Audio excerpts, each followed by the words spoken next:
अहो काय झोप येत नाही वाटतं, सारखी चुळबुळ करता येते. माझं खातलंय, मी चुळबुळ करेन तर बुळबुळ करेल. तुला काय करायचंय? तू गप्प पड ना. पण त्या खाटेचा आवाज होतोय आणि मला कसंच होतंय.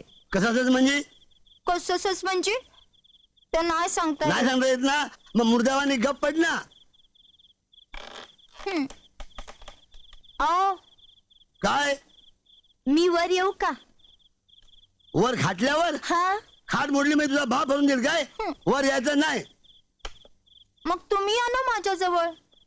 मी तुझ्या जवळ येऊ? ह्याला काय बेशरम बाय आहे? बाय असून एका बाप्याला जवळ बोलावतेस? तुला काय लाज लज्जा शरम आबरू फिड मारायचं आहे का नाही? अरे गप्पड ना गप्पड. अहो पण मला एकटीला झोप येत नाही ना, भीती वाटते. भीती वाटती? तुझ्या घरी होतीस तेव्हा तुला भीती वाटत नव्हती ती का? तेव्हा बरी एकटी झोपायचीस? बरी एकटी झोपन चांगल्या आईला बिलगून झोपत होते. ना